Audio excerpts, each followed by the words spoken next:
sort of approach, I'm concerned about walking into a trap there. So I think, again, to echo what these guys have said on the panel, is I think we've got to gear up and anticipate that this memo is going to have some teeth to it, that they're not going to apply consistently. And different officers are going to have different interpretations of how they should apply it. Right, so for us, I mean, I think that means we can't mess around. There's no more file it and wait for the RFE. We have to go in strong in the beginning, and that means the lawyers are going to be really annoying, right? Because we're going to be saying, no, give me more, and then you guys are going to have to go back to the client with that. It's going to be a little bit bumpy until we know exactly what we're dealing with. So yeah, just to echo that. I think this kind of go in two ways too, because I'm getting a lot of clients who are like, I need a file, not just before September 30th, but before September 11th now, and I need to get this out. For your clients who are doing that, I think that a lot of investors who are aware of this memo misunderstand that it doesn't mean that it's the end of RFEs. It's just, it doesn't authorize USAS adjudicators to deny for common RV issues like source of funds or path of funds. It just means you need to be better in the beginning when you first file. You can still always file a motion to reopen and a motion to reconsider as well. They're not taking that away. Kimberly, I don't know if the memo has gotten a lot of news here in Vietnam, but are you finding that investors who want to file before September 30th, regardless of how good the case is, right? Are you finding that they're nervous about this memo and if the RFP is going on?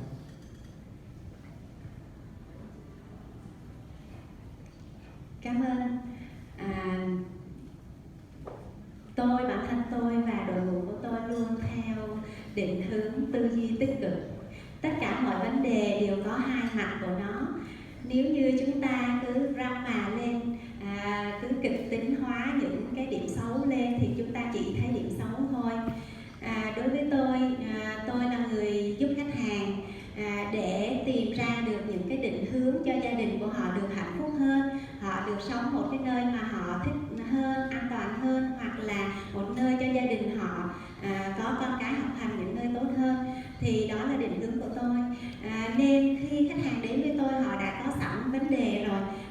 Việc của tôi là giúp họ giải quyết vấn đề đó, làm cho họ nhẹ gánh hơn, làm cho họ cảm thấy vui hơn, và tôi nói rõ với họ giải pháp của tôi là gì, tôi giúp vấn đề như thế nào và bằng chứng tôi đã làm bao nhiêu năm nay với hàng trăm hồ sơ như thế nào.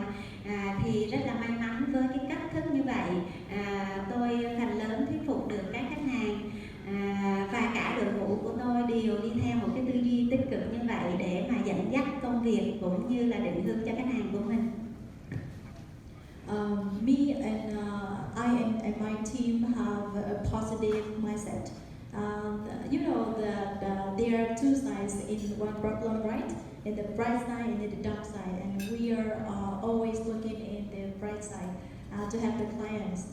As a consultant, as an advisor to the clients, that I know I have responsibility to help them to have successful. And every client come to us, they have own problem, and they really want to have another place for their child to study and to invest and to live with more peaceful, with happier and more successful. And I know the way to help them to achieve their goal. So we always look in bright side to help the clients and find a way to solve the problem properly. So we successful for these years to have the clients that they are already successful. Almost a lot of people that already immigrated in the US to live with us, and we are so think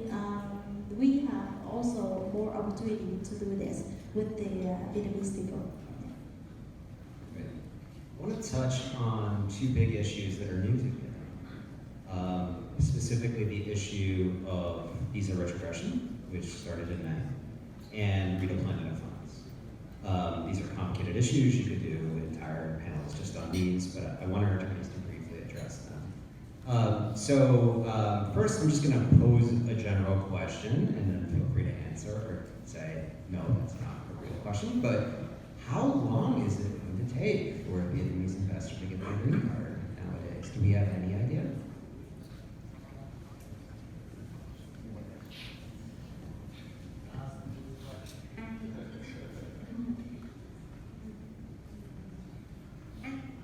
Please.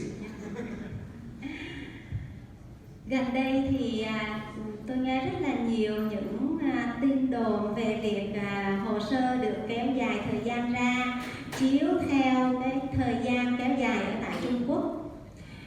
Thì điều đó đã có ít nhiều làm cho các đơn vị khác hoặc là khách hàng khá là lo lắng. Tuy nhiên tôi muốn nói cái con số thực tế mà tại văn phòng tôi đã có nhận được visa cho khách hàng. Những visa gần đây là đúng 24 đến 25 tháng. Và gần đây hơn chúng tôi đã nhận được gần 10 visa, gần 10 gia đình hồ sơ là chấp thuận từ 9 tháng đến 11 tháng. Như vậy rõ ràng là thời gian ở tại Việt Nam vẫn như thông thường và thậm chí còn tốt hơn nữa. Và tôi rất là tin tưởng cũng như rất là tích cực trong cái vấn đề thời gian đó. So the times with the backlog is really hot issue in Vietnam, right? And a lot of people talk about the time for the investor to get the visa will be longer than before.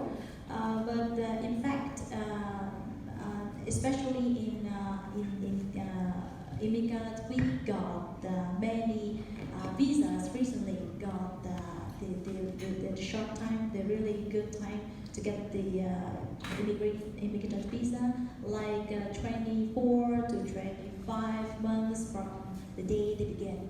And also for the approvals, we also have a lot of approvals recently that have just about 9 to 10 months to get the I-526. That we think really positive about Vietnamese market, and I think that we can do a lot more in the future in the positive side. Yeah, visa retrogression was an issue that was discussed today. This morning you were all here from the 9 a.m. panel. That was excellent.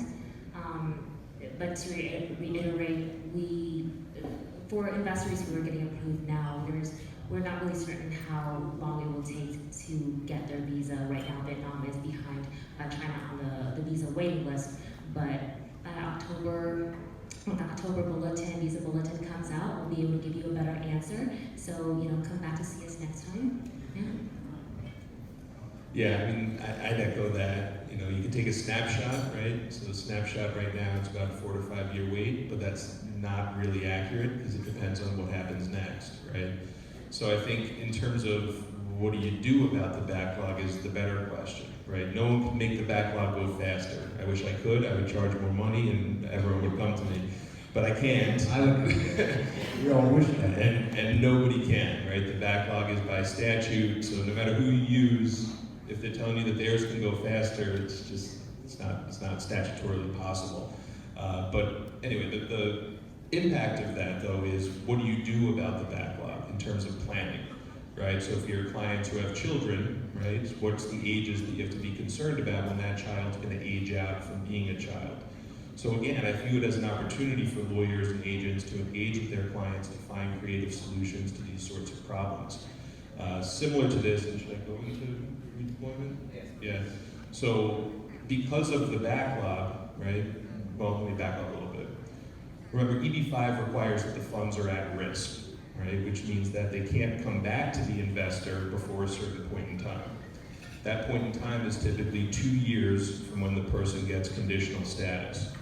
So the backlog, needless to say, causes a problem with that, right? Because then that clock is ticking too fast in terms of the return of the money before the person's eligible to get the CPR status for that duration. So in the normal circumstance, we're celebrating when the money comes back, right? But here, if the money comes back too fast, that's a problem for the investor. The investor has trouble with securing the green card at that point. So what's developed is this concept of redeployment, right? So in terms of redeploying the funds. So they don't come back to the investor, but they get redeployed into some other project. So these are questions that we have to start asking regional centers when you've got Vietnam. We've already been asking them for Chinese investors, which is, what's the plan, right? What's going to happen with those funds so that I can't take them back? They've got to stay deployed or redeployed. So the questions become, what's the term of the loan? Is that term of the loan extendable, right? How can the money stay out there without coming back to the investor before that's possible, right? So these are complicated issues. I think the takeaway, at least from my standpoint, is just think about it and make sure the questions are being asked to the regional centers and to the projects as to what's the plan, right? And if you get a crooked look and saying, I don't know, then that's probably a problem, right? And you should start asking some more questions before you pull the trigger on where you're going to invest. Archer, do you have any thoughts on backlog, retrogression, this new era in Vietnamese EB5? Well, I concur both counsel, regarding retrogression. So basically, the backlog right now, we're gonna have to see the actual how the backlog will play out. You saw the Chinese, so right now Vietnam, we're gonna have to wait and see. So when the visa bulletin, as well as some applications submitted, recently, we're gonna have to see that. So I concur both counsel. Wanted to kind of discuss more about redeployment. So the USAS did issue a June 2017 memo that pretty much what Dan was talking about. And I think it adds a lot more questions than answers as far as what is involved in redeployment. And it's another thing about immigration regulation. We'll see how it goes, but it is certainly something that as project developers, hire competent corporate counsel, securities counsel, because this is a territory that is kind of not well defined yet. It is a new offering, and you need to make sure that your offering documents mention the possibility of redeployment, and make sure that it's properly structured. Who's going to be choosing the project that the funds get redeployed to? Is it the investor? Is it the project developer? The NCE? So first thing is make sure that you hire good people to help you structure your project correctly. So we've been talking about some bad news, but it's not all bad news. In the spirit of Cam Lee, I am, for one person, extremely optimistic about some recent news involving EB5, specifically a lawsuit that was filed challenging the Department of State's allocation of EB5 visas. Should they be 10,000 EB5 visas for investors and their families? Or should they be 10,000 visas to investors, and then whatever qualifying family members can get visas along with those 10,000? Does anyone want to talk about this lawsuit? It's Wang versus Pompeo, filed in the District of Columbia. The government and the plaintiffs have both filed their initial documents. Any initial takes from you as attorneys on how you see this lawsuit, how you see the arguments being made, and what a market would look like if the plaintiffs are victorious? All right, I'll give my quick 2 cents on it. That is great, and hopefully it's successful, but we shall see. Just to explain a little bit more, as Matt had said, it's a lawsuit that basically says to the government, you're counting wrong. You can't count dependents as part of the 10,000 visas per year available for EB5. Why can't they, right? When you initially read it, you're like, well, wait a minute, the government can kind of do whatever it wants, no? And the answer is not so quickly, right? There's statutory history here, there's what the statute says itself. I was having conversations earlier about the content of what went into the idea of the 10,000. And the argument is, it wasn't intended to count the family members. And if you think about how relevant that is, an average family of 3 or 4, that slices the number, slices the count against the 10,000 pretty significantly. So I think that there's good cause for optimism with that, and it kind of relates back to the beginning of the panel when we said we're seeing success, if not at the agency so much, when we get past the agency, when we get to the appeals unit, when we get to the federal courts, who are seeing the immigration service for what it's doing, which is in a lot of people's view being unreasonable. So I think there is good cause for optimism, and a shift like that would be significant, right? We're talking about a huge change in available visas for EB5, which solves so many problems, right? It solves the age-out issue, it solves the redeployment issue, it solves the things that are giving us heartburn and keeping us up at night in terms of trying to find solutions for our clients. Excuse me. So here's hoping. And I think there is good cause for optimism. The lawyer who's doing it is obviously a very smart lawyer, and here's hoping. I think it's a very positive move. In the U.S., when you want to resolve any issue, there's always a counterbalance. So what happened, USCIS for years and years, you know, like you said, they unreasonable sort of time. So the way to solve it, that's what they did, they filed a lawsuit. So that they say, USCIS, you counted wrong. The way you did it is wrong. So then, you know, wait, I think it's a very positive move. It's a counterbalancing against, you know, what you think is not reasonable. So it's good. Okay, I want to be a little bit of a Debbie Downer, and say that I think the lawsuit is great to kind of show that the immigration attorney pushing back on USCIS. But I also want to have a word of caution of being cautious with it and just not telling all your clients like, hey, don't worry about it.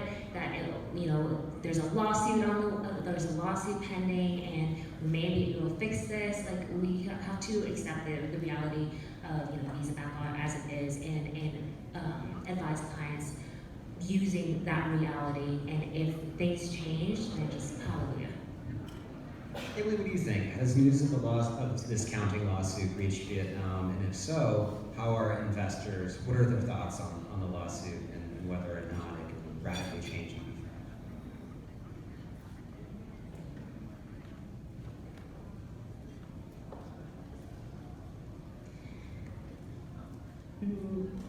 Về phía các nhà đầu tư thì họ đang mong muốn được nghe từ phía các chuyên gia. Và chúng ta nên nói các vấn đề về nhiều chiều, nhiều mặt. Có những cái mặt chưa được tích cực như là chúng ta đã đưa ra thị trường như vậy. Và còn hàng tấn những mặt rất là tích cực khác nữa thì tôi thấy rằng thị trường ít đưa ra để mà dẫn dắt cho khách hàng. Vì vậy mà khách hàng phải tìm nơi mà họ thấy được dẫn dắt tốt. Và thí dụ như nếu số lượng visa được cấp cho đếm trên 10.000 gia đình thì nhiệm vụ của chúng tôi là làm như thế nào để lấp đầy cái số đó cùng với các agency khác ở đây. Chỉ như vậy thôi. Yeah.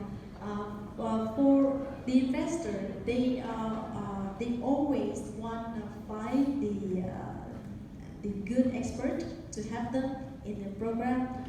But now in the market, we see a lot of negative emotion, negative talks about the program, and especially about the time. But in fact, we think that we also have opportunity to do it. And if the law changed from 10,000 visa to 10,000 families, so the only responsibility for us is to fill that number with another agent in Vietnam. Is it good, everybody? Yeah. Make one more additional comment regarding the lawsuit. Usually lawsuit doesn't resolve right away. This kind of case probably take, 3 years? I mean, it could go, like, even regardless of how this court decides it, which could be relatively soon, it could take a while, there is the appeal too, right? Either party can appeal. It could go to the Supreme Court. So 3-5 years, easily. Okay, so we've got the 4 smartest attorneys in EB5 on stage. I'm a little biased, and one of Vietnam's largest agents. Does anyone have any questions for us here? Go ahead, and I'll repeat the question. Okay, so my question is that there are so many attorneys that does immigration. Mm-hmm. Now, with the administration trying to limit the immigration, why don't all the attorneys unite and then lobby Congress or something and change the law and make this unlimited, visas for everybody? So it solve a lot of issues and problems. So the question was that now that immigration is getting a little more entrenched and that there are a lot of immigration attorneys, why don't the immigration attorneys come together and lobby Congress for better treatment? Anyone have any thoughts? I have a lot of thoughts. We have AILA, which is, they do that. They get the attorneys together and, do those things. I think it started, right? I think that easier said than done, right? There's lots of competing competing interests among immigration attorneys, right? But it is starting, and more there's agreement among competitors that we got to do something about this, right? And to follow the optimistic message here, I think it's inevitable that something like that will happen. Now, whether that will be effective in changing anything, that's another question. But at least cooperation among lawyers that historically maybe were standoffish, that's starting to change towards a common ground. I'm actually really proud of the immigration, legal group, because in a lot of other areas of law, I don't see the same kind of camaraderie, and we really just want to help our clients achieve a better life for their families, and for themselves. And you go to any ALA conference and whatnot, which pushes attorneys to work together to make a movement, and you can see the optimism, just the push for having a better future as far as immigration. So I agree with Dana. I think it's on its way. It is, and it's happening now. So I'm a member of the National American Immigration Association, Lawyers Association EB5 committee. Myself and many other attorneys coast to coast.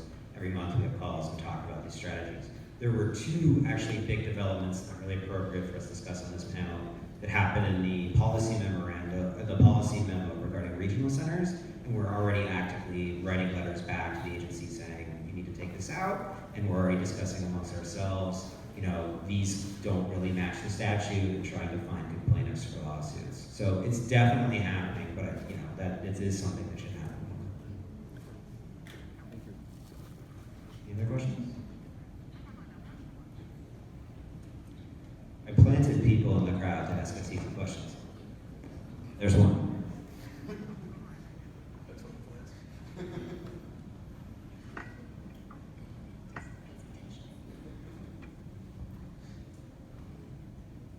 Thank you very much. Hi, Francis. Hi, I'm Francis. Hi, everybody.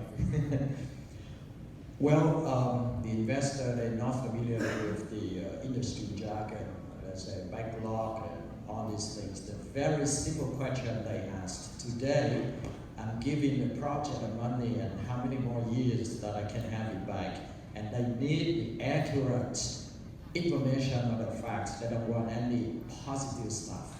So what should we answer them as the agent? Thought you were going to ask an easy question. Okay, so we kind of touched on this. I have a lot of difficulty answering this question personally. I mean, the best thing that I can do, so by way of background, how the visa allocation works is extremely complicated. And I'm convinced there's only one person on the planet who can fully understand it, and that's Charlie Oppenheim, who runs the immigrant visa allocation office. I don't think anyone else gets it, so I hope he takes his vitamins. As far as that question goes, he does give out these projections from time to time. The latest was in April at the IUSA conference when he estimated for Vietnam. There's another IUSA conference, ALA conference coming up, and he's going to give another one then. I don't have a great answer for you, unfortunately, because when you get the money back, obviously depends on the immigration timeline, but it also depends upon the project, right? Because not every project is going to repay investors in the same kind of window. So I don't know, I'll ask my other fellow attorneys up here, if an agent asks you, hey, what can I tell investors when to get their money back? Is that something you can answer? Do you talk to the project? How do you? Yeah, the project's got to be part of that conversation, right? Because it depends on what the term of the loan is between the NCE and the job creating enterprise, right? So it depends on the term of that loan. It depends also on whether that loan is extendable. It depends on what the person's priority date is, right? Where the place of mind is. So there's not, sadly, a blanket answer to that question of it takes X number of years. There can be an answer that's specific to a particular investor, right? Your priority date is this, your country of birth is that, the project has this term, and this is how far along it is that you can get close, right? But that's all subject to change based upon the number of filings that come in the next few years. So Francis, I don't have an answer for you that can be a blanket one, I'm sorry to say. I have a lawyer answer. Usually, I tell the client or it depends case by case, right? So what happened, usually as a lawyer, we have to look at the documents, the terms, right? regarding that projects. So which project is that one? And then we have to look at the documents and the terms, then we answer the client. So I think that's the best way. I think like a year and a half ago, for clients, Vietnamese clients who want to invest in EB5, we would have a different answer than we would right now, but we would not have been able to foreseen the retrogression the way that it is. And that is a big risk as attorneys or agents because we have a duty to our clients, and giving them unreasonable expectations is how you're going to get a bad reputation and how to get investors mad at you. So there is no good answer because we do have to manage their expectations.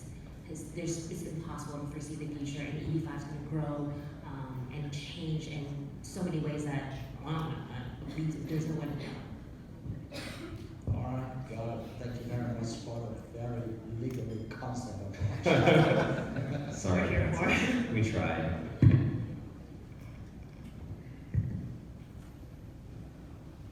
This?